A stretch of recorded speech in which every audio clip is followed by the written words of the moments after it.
This channel does not promote any violent, harmful, or illegal activities. All content provided by this channel is meant for an educational purpose only. রাজ্যে জোর কদমে চলছে SIR এর form বিলির কাজ। আজ রাত ৮টা অবধি কত এনুমারেশন ফর্ম বিলি হয়েছে জানবো আমাদের প্রতিনিধি শ্রাবন্তী থেকে। শ্রাবন্তী, দেখো ৭,৬৬,০০,০০০-এরও বেশি ভোটার রয়েছেন। সেক্ষেত্রে ইতিমধ্যেই এক সপ্তাহ হয়নি, তার মধ্যেই ৪ কোটিরও বেশি এনুমারেশন ফর্ম বিলির কাজ সমাপ্ত হয়েছে। অর্থাৎ প্রায় অর্ধেকেরও বেশি ভোটারের বাড়িতে পৌঁছে গেছে এনুমারেশন ফর্ম। একই সঙ্গে অনলাইনেও আজকে সকাল থেকে শুরু হয়েছে এনুমারেশন ফর্মের অনলাইনেও ফিল আপ করা যাবে, যদি অনলাইনে আলাদা করে এখনো পর্যন্ত তথ্য দেয়নি নির্বাচন কমিশন। যে ১২টি রাজ্যে এই মুহূর্তে এসআইআর লাগু হয়েছে তার মধ্যে সবচেয়ে এগিয়ে এনুমারেশন ফর্ম বিলির কাজে এই রাজ্য। বেশ, ধন্যবাদ শ্রাবন্তী। ২০০২ এর ভোটার তালিকায় নাম আছে কি নেই এই নিয়ে তথ্য তালাশের শেষ নেই। এর মাঝেই হুগলির চুচুড়ায় এসআইআর ফর্ম নিলেন ১০২ বছরের প্রিয়বালা কুণ্ডু। জন্ম ১৯২৩ সালে। গত কয়েক বছর ভোট দেওয়া হয়নি, নাম বাদ গিয়েছিল তালিকা থেকে। কিন্তু ২০০২ এর তালিকায় নাম আছে শতায়ু প্রিয়বালা কুণ্ডু। কানে ভালো শুনতে পান না, কিন্তু ভোট নিয়ে এখনো আগ্রহ আছে। তাই বিএলও যখন এসআইআর ফর্ম দিলেন, প্রিয়বালা দেবী হাসি মুখে সেটা নিলেন। বাড়িতে বসেই ভোট দেন। এবারও ভোট দিতে চান প্রিয়বালা। শতায়ু ভোটারের হাতে ফর্ম তুলে দিয়ে খুশি দিয়ে। কি বলে গেল আপনাকে? এটা আমার ভোট দিতে দেব। কতদিন ধরে ভোট দিচ্ছেন এখানে? অনেক বছর। ভোট দিতে এখনো যান? ভোট দিতে যান? হ্যাঁ, দেখছি না, সব জায়গায় ভোট দিছি। আমি সত্যি এটা জীবনে অনেক আনন্দিত হলাম যে ওনাকে আমি ফর্মটা দিলাম, উনি আমার হাত থেকেই নিলেন। এর জন্য সত্যি আমি খুব খুশি। আমি চাই উনি আরো অনেক বছর বাঁচুন। না, ওনাকে বুঝিয়ে দিলাম যে কোথায় কি ফিল আপ করতে হবে। ভালো সরকারি প্রকল্প কাজ করছে, বিএলওরা কাজ করছে, বাড়ি বাড়ি সে ফর্ম দিয়ে আসছে, ঠিক আছে। আমাদের ফর্মটা দিয়ে গেল, ওনাকে বুঝিয়ে গেল, উনি কিছু ওনাকে বোঝালো ফর্মটা আমাদেরই ফিল আপ করতে হবে, কিন্তু লেখাপড়া জানেন না, আমরা ফিল আপ করবো। এবার এক স্বপ্ন পূরণের গল্প। খুচরো পয়সায় মেয়ের স্বপ্ন পূরণ বাবার। ৬৯,০০০ টাকার খুচরো ও কিছু নগদ দিয়ে মেয়ের জন্য স্কুটি কিনলেন এক ব্যক্তি। পশ্চিম মেদিনীপুরের চন্দ্রকোনার ঘটনায় শোরগোল। গ্রামে চায়ের দোকান চালিয়ে কোনো রকমে দিন কাটে বাচ্চু চৌধুরী। প্রায় ৪ বছর ধরে লক্ষ্মীর ভাড়ে তিল তিল করে টাকা জমিয়েছেন। সেই খুচরো টাকা নিয়েই চন্দ্রকোনা টাউনের গোসাই বাজারে বাইকের শোরুমে হাজির বাচ্চু। গ্রাম ভর্তি সেই খুচরো দিয়েই মেয়ের জন্য কেনেন স্কুটি। সেই টাকা গুনতে ৮ জন কর্মীর সময় লেগেছে প্রায় ২ ঘন্টা। যে ছবি এই মুহূর্তে আপনারা দেখছেন তা ৬৯,০০০ টাকার খুচরো। তা দিয়ে এক বাবা তার মেয়ের স্বপ্ন পূরণ করলেন, কিনলেন স্কুটি। চায়ের দোকান চালিয়ে কোনো রকমে দিন গুজরান হয় ওই ব্যক্তির। ৪ বছর ধরে তিল তিল করে জমাচ্ছিলেন টাকা। আজ সেই সমস্ত খুচরো পয়সা নিয়ে হাজির বাইকের শোরুমে। নাগরাকাটা বামনডাঙ্গা চা বাগানে বন দপ্তরের পাতা খাঁচায় ধরা পড়ল পূর্ণবয়স্ক চিতাবাঘ। কয়েকদিন ধরেই চিতাবাঘের আনাগোনা শুরু হয়। শ্রমিকদের নজরে আসতেই খবর দেওয়া হয় খুনিয়া রেঞ্জ অফিসে। ছাগলের টোপ দিয়ে খাঁচা পাতে বন দপ্তর। শনিবার সন্ধে সেই খাঁচাতেই ধরা পড়ে চিতাবাঘটি। বন্দি চিতাবাঘটিকে উদ্ধার করে নিয়ে যায় খুনিয়া রেঞ্জের বনকর্মীরা। যে ছবি এই মুহূর্তে আপনারা দেখছেন, অবশেষে চিতাবাঘ ধরা পড়েছে নাগরাকাটা বামনডাঙ্গা চা বাগানে। বন দপ্তরের পাতা খাঁচায় ধরা পড়ল পূর্ণবয়স্ক চিতাবাঘ।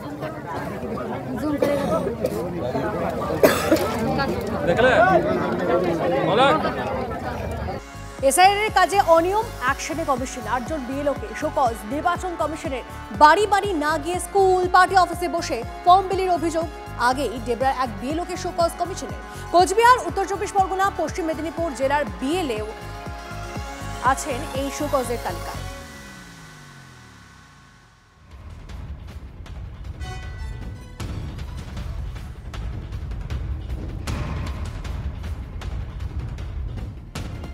কড়া বার্তা। আর তারপর এবার অ্যাকশন শুরু করলো কমিশন। এনুমারেশন ফর্ম বিলিতে বেনিয়ম, অ্যাকশন কমিশনের। ডেবরার হরিদ্রাপাঠ বিএলওকে শোকজ। তৃণমূল বুথ সভাপতির উপস্থিতিতে এনুমারেশন ফর্ম বিলি। যদিও বিএলওর দাবি তিনি কোনো অনিয়ম করেননি।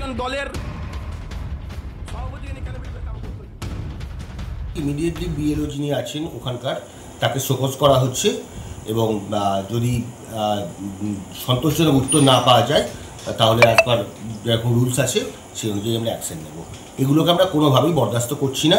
ওনাকে যদি সত্যিই হয় ওনাকে আলটিমেটাম দেওয়া হবে এবং পরবর্তী ক্ষেত্রে যথাযথ ব্যবস্থা নেওয়া হবে। আমি করছি, আপনি কি দেখছেন? ভিডিও আছে আমাদের কাছে। কোথায় বুথ সভাপতি কে ছিল? কেউ যদি পাশে এসে বসে আমি কি করব? বুথ সভাপতি বলে আমি জানি না। আমি ভিডিওতে আপনি কি দেখছেন আমার জানা নেই। আপনি কি ভিডিও দেখছেন আমার জানা নেই। আজকে সকালে এসে আমাদেরকে না দিয়ে বুথ সভাপতিকে নিয়ে, তৃণমূলের বুথ সভাপতি শেখ লুৎফর আলম, ওনাকে নিয়ে উনি কী করছেন, ওই পাড়া থেকে শুরু করছেন। তাহলে মাছপাড়া বাদ রয়ে গেল, ওনার তৈরি করা শিডিউল উনি মানছেননি। আমি যেতে বলছে যে এখন দিতে পারবো না, আর আমি খুঁজে পাইনি। অথচ ওনাদের বাড়ির যে মাছপাড়া যে আরও লোক ওনাকে খুঁজে দিচ্ছে, তো আমাদেরকে দিতে কি অসুবিধা ওনার? বুথ সভাপতি রয়েছে, আমি বলে বেশ করছি, আমি ওনাকে নিয়ে ঘুরছি, আবার এরকম করে আমরা দেবো। তাহলে উনি যদি বিএলও, উনি তো ইলেকশন কমিশনের উনি নিরপেক্ষ একজন ব্যক্তি, ওনাকে ইলেকশন কমিশন পাঠিয়েছেন। হ্যাঁ, বিএলএ থাকতেই পারে, দুপক্ষের বিএলএ হয়তো থাকবে, দুই দলের, কিন্তু বিএলও আমাদের বুথ সভাপতি তৃণমূলের একজন দলের বুথ সভাপতিকে নিয়ে বাড়ি বাড়ি ঘুরছেন কেন? মৃত ভোটারদের নামে এনুমারেশন ফর্ম দিতে জোর করার অভিযুক্ত এজেন্টদের বিরুদ্ধে কড়া পদক্ষেপের পথে কমিশন। অভিযুক্ত এজেন্টের বিরুদ্ধে এফআইআর দায়ের করার নির্দেশ কমিশনের। 8 জন এজেন্টের বিরুদ্ধে এফআইআর দায়ের করার নির্দেশ কমিশনের। অভিযুক্তদের মধ্যে অধিকাংশই তৃণমূল কংগ্রেসের এজেন্ট। মৃতদের নামে এনুমারেশন ফর্ম দিতে বিএলওদের বাধ্য করার অভিযোগ। কমিশনে এমন অভিযোগ জমা হওয়ার এবার কড়া পদক্ষেপ।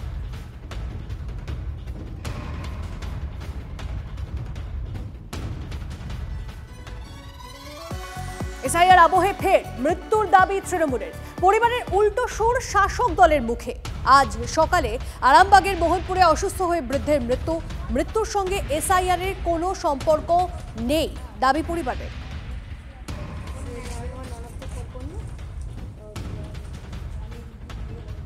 এসআইআর নিয়ে কোনো কি আতঙ্কে ছিল? না, কিছু এসবের ব্যাপার নয় গো। উনি সব ঠিকঠাক সব সময় করে রাখতেন ওইসবের ইয়ের জন্য। কাগজপত্র সব ঠিক আছে? ঠিকঠাক ছিল। 2002 সালেও নাম আছে? হ্যাঁ, সব আছে। আমারটা ঠিক করলো, আমি কেন না, এই আমার 8 বছর বিয়ে হয়েছে বলে আমারগুলো সবই ঠিক করে রাখলো। ওইসব নিয়ে কোনো প্রবলেমই ছিল না। যেটা বাইরে যেটা খবর পাওয়া যাচ্ছে এসআইআর আতঙ্কে নাকি উনি। না না না, ওইসব এটা ভুয়ো খবর, ওটা কোনো প্রবলেমই না।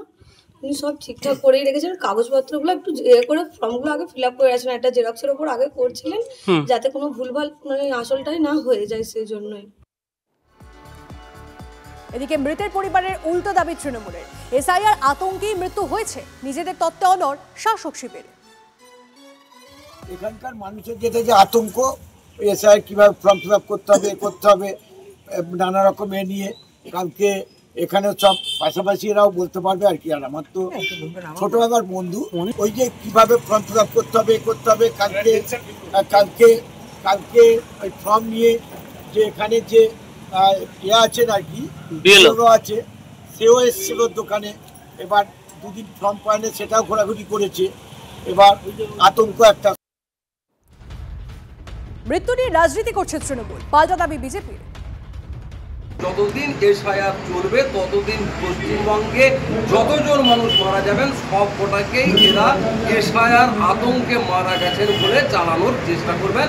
আসলে এটা বিভ্রান্তি ছড়ানোর কৌশল, এছাড়া অন্য কিছু নয়। 24 লোকসভায় 29 আসন পেলেও শহুরে ভোট বড় মাথা ব্যথা বাড়িয়েছে তৃণমূলের। উত্তর থেকে দক্ষিণ রাজ্যের একাধিক পুরসভায় বেগ পেতে হয়েছে রাজ্যের শাসক দলকে। লোকসভা ভোটের পর অভিষেক বন্দ্যোপাধ্যায় ব্রিগেডের মঞ্চ থেকেই বলেছিলেন বদল হবে। 26-এর আগে সেই বদল প্রক্রিয়া শুরু হয়েছে, আর এই রদবদলের প্রত্যাশা মতোই জুড়ে গেছে বিতর্কের গন্ধ। যারা এই নির্বাচনে পঞ্চায়েত বা কাউন্সিলর বা মিউনিসিপ্যালিটি চেয়ারম্যান ভাইস চেয়ারম্যান থেকেও মানুষকে বোঝাতে অক্ষম হয়েছেন, বা তাদের নির্দিষ্ট এলাকা থেকে প্রত্যাশিত বা আশানুরূপ ফল হয়নি, একইভাবে আমরা টাউন সভাপতির বিরুদ্ধেও ব্যবস্থা নেব, মিউনিসিপ্যালিটি চেয়ারম্যানের বিরুদ্ধেও ব্যবস্থা নেব। 24 লোকসভার ফলাফল দেখে তৃণমূল স্তরে খুশির হাওয়া ছিল, কিন্তু আসন বেশি হলেও বেশ কিছু জায়গায় যে ক্ষত আছে সেটা বুঝে গিয়েছিল শীর্ষ নেতৃত্ব। সবথেকে বড় মাথা ব্যথা শহুরে ভোটে জোড়াফুলের দাপট কমে যাওয়া, সেটা মাথায় রেখেই হুঙ্কার দিয়েছিলেন অভিষেক বন্দ্যোপাধ্যায়। বেশ কয়েক দফা আলোচনা বৈঠকের পর শুরু হয়েছে পুরসভায় রদবদল। পারফরমেন্সের নিরিখে রেড কার্ড একাধিক পুরসভার চেয়ারম্যান ও ভাইস চেয়ারম্যানকে। চুঁচুড়া ও বাঁশবেড়িয়া পুরসভার চেয়ারম্যানকে পদত্যাগের নির্দেশ দেওয়া হয়েছে। 7 দিনের মধ্যে বনগাঁ পুরসভার চেয়ারম্যানকেও পদত্যাগের নির্দেশ দিয়েছে দল। ফালাকাটা পুরসভার চেয়ারম্যান ও ভাইস চেয়ারম্যানকে পদত্যাগের নির্দেশ দিয়েছে তৃণমূল। মুর্শিদাবাদের ধুলিয়ান পুরসভার ভাইস চেয়ারম্যান বদলের নির্দেশ। পদ হারিয়েছেন ময়নাগুড়ি পুরসভার চেয়ারম্যানও। চেয়ারম্যান বদল বারাসাত পুরসভার। প্রায় সব ক্ষেত্রেই পুরসভার চেয়ারম্যান ও ভাইস চেয়ারম্যানকে পদত্যাগের নির্দেশ দিচ্ছেন জেলা সভাপতি। আর এখানেই যত বিতর্ক। চুঁচুড়া পুরসভার চেয়ারম্যান অমিত রায় বলছেন, শীর্ষ নেতৃত্ব নির্দেশ না দিলে পদত্যাগ করবেন না।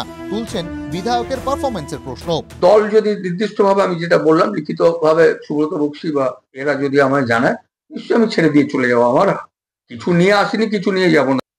বিধায়ককে সরে যেতে হয়। তার 8,500 গোটা হার হয়েছে তার এলাকায়। বনগাঁ পুরসভার চেয়ারম্যানকে আগেও পদত্যাগের নির্দেশ দেওয়া হয়েছিল, কিন্তু তিনি মানতে নারাজ। তাই এবার কড়া বার্তা জেলা সভাপতির। আপনাকে অবগত করা হচ্ছে, আগামী 7 দিনের মধ্যে পদত্যাগপত্র যথাস্থানে প্রদান করে দলীয় নির্দেশকে মান্যতা দেবেন। অন্যথায় দল আপনার বিরুদ্ধে কঠোর পদক্ষেপ গ্রহণ করতে বাধ্য থাকবে। এই চিঠিটা ওনার কাছে আজকে পাঠানো হচ্ছে। ময়নাগুড়ির অনন্তদেব অধিকারী পদত্যাগ করে আবার হুঙ্কার দিচ্ছেন, কাউন্সিলর পদ থেকেও ইস্তফা দেবেন। শাসক দলের এই অস্বস্তির মধ্যেই আবার বিতর্কের আগুনে ঘি ঢেলেছেন বিরোধী দলনেতা। টাকা দিয়ে করছে, আইপ্যাক টাকা নিচ্ছে, টাকা নিয়ে চেঞ্জ করছে। দলের নির্দেশে কেউ চেয়ার ছাড়ছেন, কেউ ছাড়তে নারাজ। চেয়ারম্যান বদলের এই কৌশল 26-এর বিধানসভায় তৃণমূলের শহুরে ভোটের কাঁটা তুলতে পারবে? উত্তর সময়ের হাতে। Bureau report, TV9 Bangla. Trinamool তারা কি সব জায়গায় অবস্থান বদল করেছে? কোথাও কোথাও বদল নয়, বদলায় বিশ্বাসী তৃণমূল। বিজেপি তো জোর গলায় এই অভিযোগই করছে। কোথায়? শুভেন্দু অধিকারীর জেলা পূর্ব মেদিনীপুরে 12,000 মহিলার লক্ষ্মীর ভান্ডার বন্ধ। এটার অভিযোগের পর্যায়ে নেই, কারণ তৃণমূলের পঞ্চায়েত সমিতিও খোলাখুলি মেনে নিচ্ছে ভান্ডার বন্ধ। মহিলাদের একাংশ বলছেন, বিজেপি করায় ভান্ডারে কোপ পড়েছে। লক্ষ্মীর ভান্ডার, আমি মা বোনদের বলেছিলাম, আমি লক্ষ্মীর ভান্ডার দিয়ে মা বোনদের আত্মসম্মান ফিরিয়ে নিয়ে আসবো। তারা কারো কাছে ভিক্ষা করবে না, এটা তাদের অধিকার। তাহলে এই মহিলারা কেন অধিকার হারিয়ে ফেললেন? অ্যাকাউন্টে লক্ষ্মীর ভান্ডার টাকা ঢুকেছে না। কতদিন ঢুকেনি? 3-4 মাস। কতদিন ঢুকেনি? কত মাস ঢুকেনি? আপনারা লক্ষ্মীর ভান্ডার পাচ্ছেন না। কতদিন? 3 মাস। পূর্ব মেদিনীপুরে 2টি লোকসভা আসন, কাথি, তমলুক, দুটিতেই হারে তৃণমূল কংগ্রেস। এবার সেই জেলার পঞ্চায়েত সমিতিতে 12,000 মহিলার লক্ষ্মীর ভান্ডার বন্ধ হয়ে যাওয়ার অভিযোগ উঠল। 1 মাস নয়, একাধিক মাস। কেন? বিজেপি করার অপরাধেই বন্ধ লক্ষ্মীর ভান্ডার, অভিযোগ ময়নার মহিলাদের। বাড়ি কোথায়? বাগচা অঞ্চলে। আচ্ছা, আপনি কি লক্ষ্মী ভান্ডার পাচ্ছেন? না। কেন? আমরা বিজেপি করি বলে আমাদেরকে দেয়নি 3 মাস।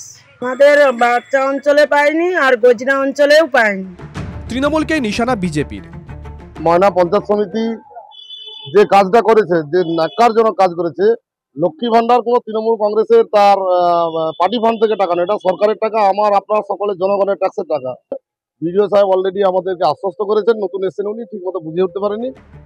বিজেপির অভিযোগের একটা অংশ মেনেই নিচ্ছে তৃণমূল, অর্থাৎ সরকারি টাকা মহিলাদের অ্যাকাউন্টে আসছে না। দুটো জিপিতে লক্ষ্মী ভান্ডার পাইনি, বাচ্চা জিপি, গজিনা জিপি প্রায় টোটাল বন্ধ, বাকি আদার্স জিপিতে 50-100 টাকা করে বন্ধ। তার জন্য আমরা বিডিওকে দিয়ে চিঠি করিয়েছি, জেলা থেকে আমরা চিঠি করিয়েছি। আশা করছি 1 সপ্তাহের মধ্যে লক্ষ্মী ভান্ডার ঢুকে যাবে। সেটা না হলে বিডিওর অফিস ঘেরার হুঁশিয়ারি ময়নার BJP. Bureau report, TV9 Bangla. ময়নায় একাধিক গ্রামে লক্ষ্মীর ভান্ডার না পাওয়ার অভিযোগ মহিলাদের। ঘটনায় সরব শুভেন্দু অধিকারী, কান ধরে টাকা আদায় করব, হুঁশিয়ারি বিরোধী দলনেতা। মঙ্গলবার বিডিওর কাছে ডেপুটেশন জমা দেবেন শুভেন্দু। সব ধর্মের, সব দলের লোক টাকা পাবে, বিডিওকে সতর্ক বার্তা বিরোধী দলনেতার। অভিযোগ করা হয়েছে গজিনা এবং বাগচা গ্রাম পঞ্চায়েতের। মঙ্গলবার ডেপুটেশন হবে, তারপরে কিরকম কান মুড়ে আদায় করতে হয় সেটা আমি দেখিয়ে দেবো। কান ধরে আদায় করব, ওটা ওদের বাপের টাকা না, সরকারের টাকা। আমরা কোনোদিন বলি না যে রেশন পাচ্ছে মোদিজির টাকা, কখনো বলি না PM কিষাণ সম্মান নিধি দিয়ে আমরা মোদিজির টাকা। ওর বাপের টাকা নাকি? হ্যাঁ, ট্যাক্সের টাকা, RBI থেকে লোন করা টাকা। সব দলের লোক পাবে, সব ধর্মের লোক পাবে, সব ভারতীয়রা পাবে। মঙ্গলবার ডেপুটেশন হবে, আপনাদের মাধ্যমে এখানকার বিডিওকে সতর্ক করে দিয়ে গেলাম, আমাকে যেন হাত না লাগাতে হয়। দেখছেন টিভি 9 বাংলা, আপনাদের সঙ্গে আমি তন্নিষ্ঠা রয়েছি।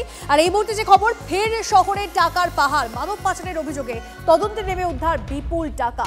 ইডি অভিযানে উদ্ধার নগদ 1,01,00,000 টাকা, বাজেয়াপ্ত 2টি বিলাসবহুল গাড়ি, 2 পানশালা মালিকের বাড়ি সহ 7 জায়গায় তল্লাশি কেন্দ্র এজেন্সি। শহরে পানশালার আড়ালে দেহ ব্যবসা, নারী পাচারের অভিযোগ।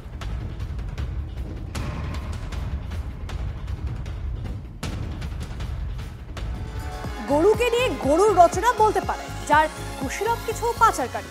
হাসনাবাদের একের পর এক গরু রাতের অন্ধকারে পৌঁছে গেল ক্যানিং। কয়েক কিলোমিটার তাড়া করে পাচারকারীদের ধরল জনতা। বেপরোয়া গরুর গাড়ি ধাক্কা মারল লরিতে। বর্ধমানে আবার অ্যাম্বুলেন্সের গতির ধাক্কায় কপাল জোরে বাঁচলেন পথচারী। দোকানপাট অবস্থা আস্ত ছিল না। কার্যত শীতঘুমে গরু পাচারে কেন্দ্রীয় এজেন্সি তদন্ত, কিন্তু পাচারকারীরা তো ঘুমিয়ে নেই। বাংলাদেশ সীমান্ত লাগোয়া হাসনাবাদ থেকে গরু পাচারের ছক, একেবারে সিনেমার কায়দায় গরু চোরদের তারা। গরুর মালিকরা গাড়ি নিয়ে ধাওয়া করেন, পিছু নেয় পুলিশও। উত্তর 24 পরগনা হাসনাবাদ থেকে মিনাখা পৌঁছে গার্ডরেল ভেঙে পালায় দুষ্কৃতীরা। শেষমেশ ক্যানিং অটো স্ট্যান্ড এলাকায় গরু বোঝাই বেপরোয়া গাড়ি ধাক্কা মারে লরিতে। 3 জন পগার পার হলেও 2 জনকে ধরে ফেলে পুলিশ ও জনতা। সরবেরিয়া এসে ও আবার একটা গাড়ি ওই গার্ডরেলটা আমাদের গাড়ি ওভারটেক করেছে, লাগিয়ে দিয়ে গাড়ি নিয়ে দাঁড়িয়ে ছিল। ওই গার্ডরেল উড়ে গিয়ে আমাদের গাড়িতে গিয়ে পড়লো, অবস্থা খারাপ। পুলিশের তারপর পিছনে মিনাখানা আসলো, ও ক্রস করে আসার চেষ্টা করছিল, তখন পুলিশ গাড়িকেও ফেলে দেওয়ার চেষ্টা করছিল। গরু পাচারের তদন্তে প্রথমে বিএসএফ এর কমান্ড্যান্ট সতীশ কুমারকে জালে তোলে সিবিআই। পরে ব্যবসায়ী এনামুল হককে গ্রেফতার করে ইডি। তাদের জেরা করে অনুব্রত মণ্ডলকে গ্রেফতার করে সিবিআই। একে একে সবাই জামিন পেয়ে যান। এই নিয়ে আদালতের ভর্ৎসনার মুখে পড়ে কেন্দ্রীয় এজেন্সি। আর এই 2025-এও চলছে এক 24 পরগনা থেকে আরেক 24 পরগনায় গরু পাচারের রমরমা কারবার। দুর্ঘটনার জেরে একটি গরু মারা যায়। আমি তখন বাড়ি যাই, বাড়ি গিয়ে দেশিকুল না পেয়ে গাড়ি যখন চলে আসে, আমি তখন এই গাড়ি নিয়ে তাড়া করি আমার এই আত্মীয় নিয়ে। আচ্ছা। এবং থানাকে ইনফর্ম করি, মিনাখা থানাকে। আচ্ছা, কোথা থেকে গরুগুলো চুরি করেছিলে? বসিরহাট থেকে চুরি করেছিলে? কটা করে চুরি করেছিলে? 4টে। বর্ধমানে আবার বেসামাল অ্যাম্বুলেন্স চালকের তাণ্ডব। বেপরোয়া অ্যাম্বুলেন্স পিষে দিল পথচারীকেই, ধাক্কা মারল দোকানে। মৃত্যু সুজন আমার রোগীর জীবনদায়ী পরিষেবার জন্য।